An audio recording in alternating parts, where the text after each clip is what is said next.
Assalamualaikum warahmatullahi wabarakatuh. Selamat datang di channel YouTube Borin Vlog.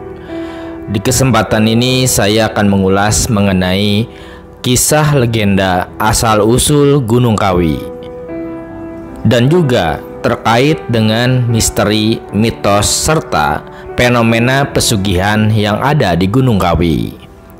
Bagaimana legenda asal-usul, misteri, dan juga pesugihan di Gunung Kawi ini? Silakan disimak paparannya berikut ini. Gunung Kawi adalah sebuah gunung berapi yang sudah lama tidak aktif. Berada di sebelah barat daya di Kabupaten Malang, berbatasan langsung dengan Kabupaten Blitar, Jawa Timur. Tidak ada catatan sejarah mengenai letusan gunung berapi ini. Gunung Kawi cukup dikenal karena adanya tempat ziarah, yaitu Pesarean Gunung Kawi. Setidaknya ada dua kisah legenda yang terkait dengan Gunung Kawi. Yang pertama adalah mengenai Keraton Gunung Kawi. Konon, Keraton Gunung Kawi ini dibuat jauh dari keramaian oleh pendirinya, yaitu Empu Sindok. Empu Sindok yang merupakan seorang raja dari kerajaan Mataram kuno. Walaupun bernama keraton, sesungguhnya bangunan ini tidak memiliki bentuk fisik yang begitu megah karena memang fungsinya sebagai tempat pertapaan. Berdasar tulisan yang tertera pada prasasti batu tulis yang ada di puncak Gunung Kawi, diketahui bahwa keraton ini dibangun pada tahun 861 Masehi. Pertapaan ini dibangun pada masa dinasti Sailendra, tepatnya setelah berdirinya Candi Borobudur. Diceritakan bahwa pada waktu itu, karena terjadi perselisihan, maka Empu Sindok harus pindah dari wilayah Jawa Tengah ke arah Jawa Timur dan akhirnya membangun pertapaan sendiri, yaitu di Gunung Kawi. Untuk membangun pertapaan tersebut, Empu Sindok menandainya dengan menanam 5 pohon beringin dengan sebuah batu gunung yang berada di tengah 5 batu tersebut. Lokasi pertapaan tersebut sebagai tempat Empu Sindok melakukan tapa hingga akhirnya tubuhnya moksa atau menghilang. Pada saat itu, lokasi tersebut dibangun dan diberi nama sebagai Sanggar Pamujaan Keraton Gunung Kawi, sebagai petilasan Empu Sindok dan juga pusat spiritual di wilayah tersebut.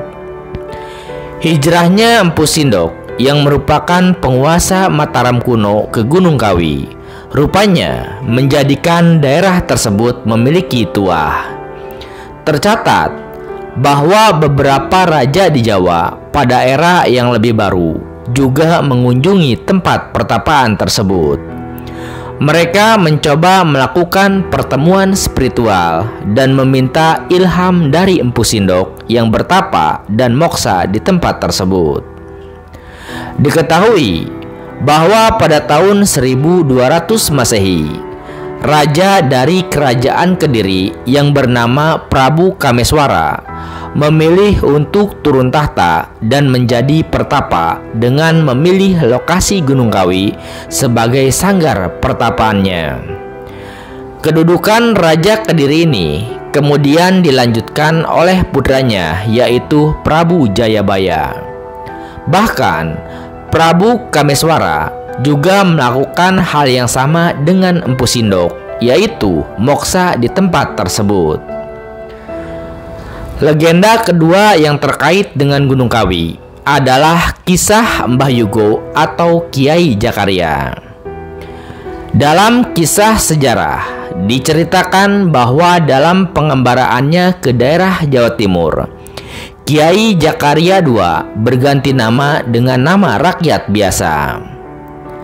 Hal ini mungkin dimaksudkan juga dikenal dalam kisah pewayangan Apabila ada satria yang sedang mengembara, biasanya juga berganti atau mengganti namanya, agar identitasnya sebagai bangsawan keraton yang konon sudah terkenal itu tidak diketahui oleh orang lain, terutama oleh penjajah.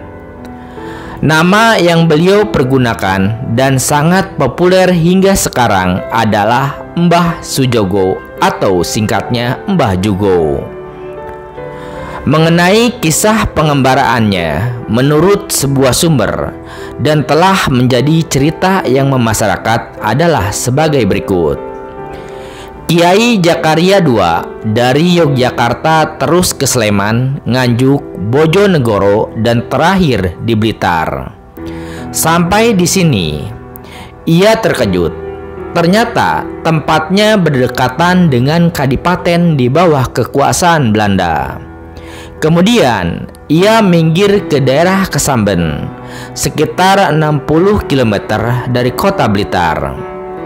Kiai Jakaria II kemudian menetap di tepi Sungai Brantas, Desa Sonan, Kecamatan Kesamben, Kabupaten Blitar. Di desa ini, Kiai Jakaria II bertemu dengan Pak Tosiman. Ketika ditanya asal-usulnya, ia pun was-was. Jangan-jangan kehadirannya diketahui oleh Belanda. Maka ia pun menjawab secara diplomatis tanpa menyebut jati dirinya. Kulo niki sajugo. Demikian ia menjawab, yang artinya saya sendirian. Menurut penangkapan Tasiman, yang salah pengertian dikira namanya adalah Pak Sayugo, yang kemudian lalu dipanggilnya dengan nama Pak Jogo. Akhirnya hal itu pun dibiarkan oleh Kiai Jakaria II, sehingga ia pun merasa aman dari kejaran Belanda. Dan sejak saat itulah ia pun dikenal dengan nama Mbah Jugo. Selanjutnya dikisahkan bahwa Mbah Jugo makin lama makin terkenal, makin dihormati dan juga disegani oleh masyarakat. Karena tentunya berkat kearifannya, kemampuannya di bidang ilmu agama, kemampuan ilmu yang dimilikinya, dan juga pribadinya yang suka menolong sesama umat. Mengenai masalah ini, ada suatu cerita yang menarik. Pada suatu ketika, terjadi wabah penyakit hewan di Desa Sonan pada tahun 1860. Masyarakat panik karena penguasa Belanda tidak mampu mengatasi penyakit tersebut. Akhirnya, dengan keampuhan ilmu Mbah Jugo, wabah penyakit tersebut berhasil disingkirkan dan masyarakat semakin hormat pada Mbah Jugo. Namanya semakin kondang dan ia melayani berbagai konsultasi dari masyarakat. Dari soal jodoh, soal bertanam, beternak, bahkan sampai soal dagang yang menguntungkan.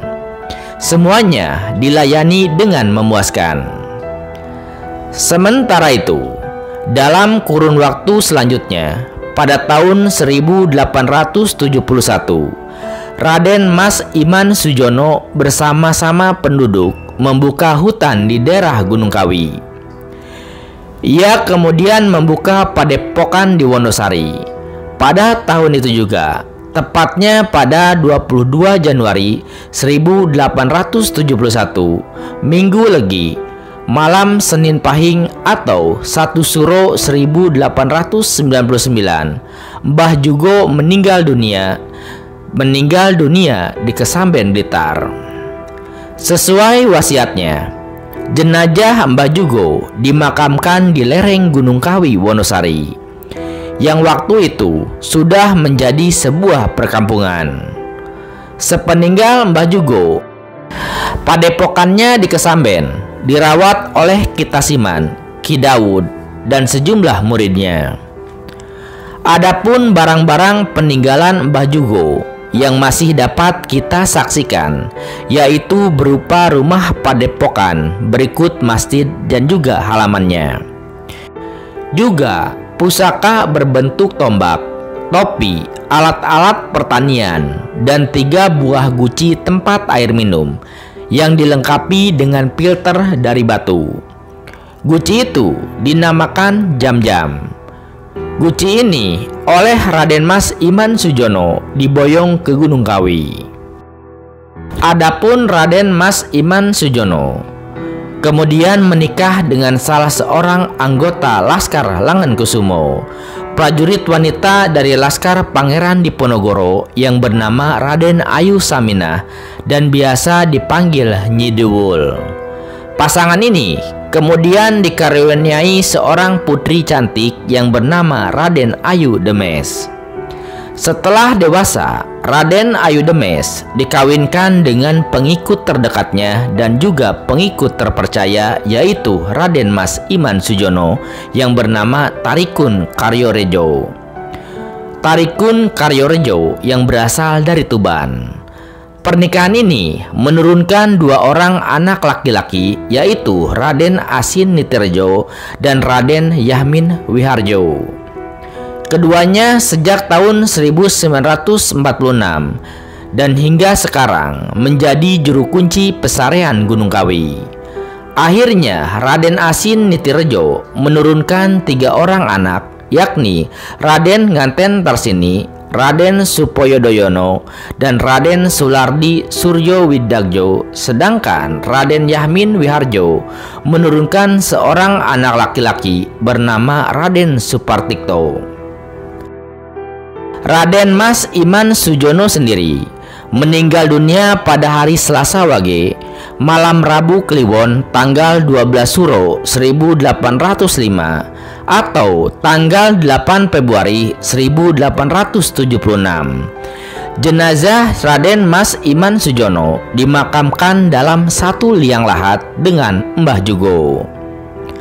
Hal ini dilakukan sesuai dengan wasiat Mbah Jugo yang pernah menyatakan bahwa bila mana kelak keduanya telah wafat, meminta agar supaya dikuburkan bersama dalam 1 liang lahat.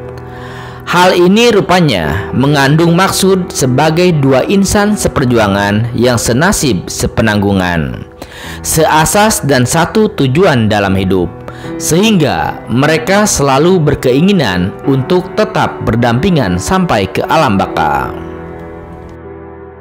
Selain 2 kisah legenda Gunung Kawi tersebut, di Gunung Kawi terdapat sejumlah mitos atau misteri yang berkembang di masyarakat, dan berikut adalah diantaranya. Mitos pohon Dewandaru yang terkenal. Konon, usai melakukan babad alas, Eyang Sujogo kemudian menetap di area Gunung Kawi hingga akhir hayatnya. Adapun ia meninggal dunia pada malam Senin Pahing 22 Januari 1871. Itulah mengapa para wisatawan ataupun penjara banyak berdatangan ke makam Eyang Sujogo atau Mbah Jugo pada malam Senin Pahing yang bertepatan dengan wafatnya beliau. Semasa hidupnya, Eyang Sujogo atau Mbah Jugo konon menanam sebuah pohon yang merupakan perwujudan dari tongkatnya. Pohon tersebut dinamakan pohon Dewandaru atau pohon kesabaran. Pohon Dewandaru tersebut hingga kini dipercaya bahwa ranting, buah, dan juga daunnya bisa menjadi jimat. Jimat yang bisa mendatangkan kekayaan bagi orang yang bisa mendapatkannya. Namun, seperti namanya, yaitu pohon kesabaran, dibutuhkan kesabaran hingga berbulan-bulan lamanya untuk bisa menunggu beberapa bagian dari pohon tersebut jatuh. Kemudian, ada juga mitos mengenai air bertuah. Di dalam kawasan pesugihan Gunung Kawi, terdapat sebuah kendi yang disebut berisi air bertuah. Banyak yang percaya kalau air yang ada di dalam kendi ini dapat menyembuhkan berbagai macam penyakit. Disebut sebagai tetesan dari sumur Zam-Zam. Namun, banyak pula masyarakat yang sama sekali tidak mempercayainya.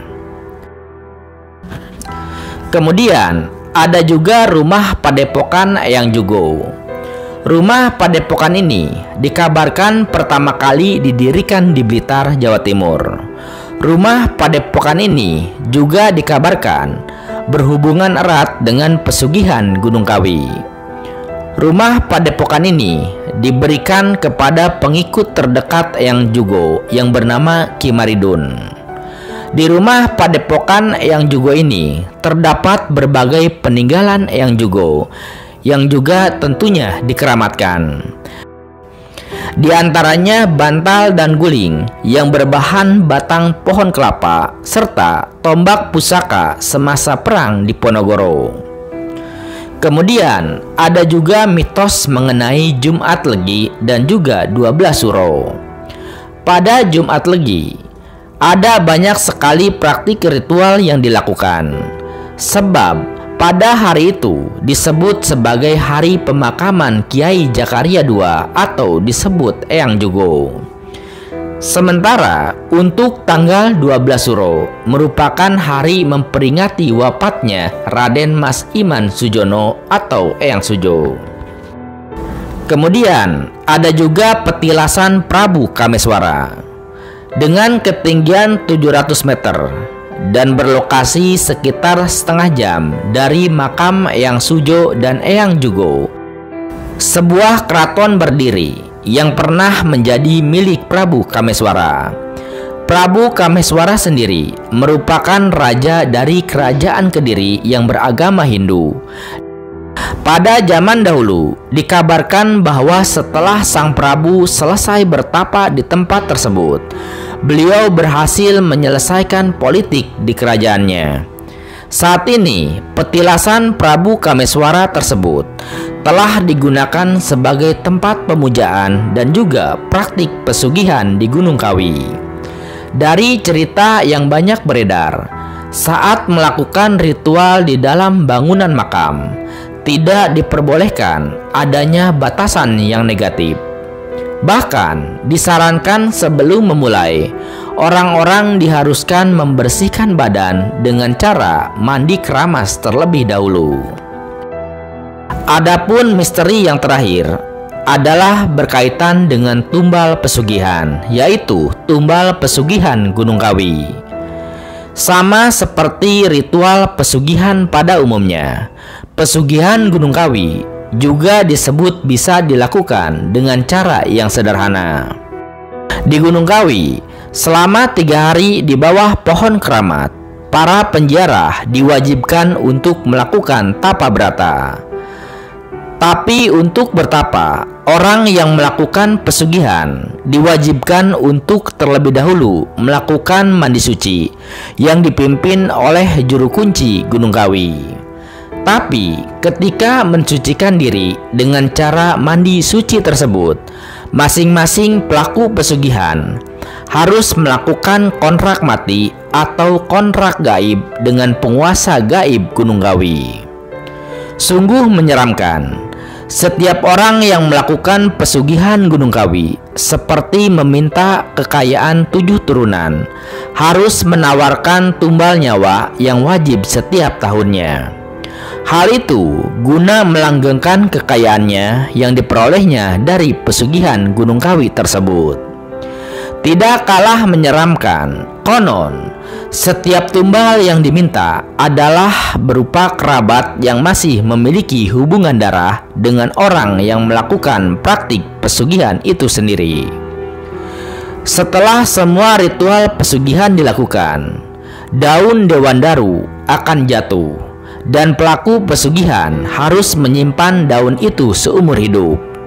Sesuai dengan mitos yang selama ini beredar, daun dewandaru mampu memberikan rejeki dan juga memberikan uang gaib setiap harinya kepada pelaku pesugihan Gunung Kawi.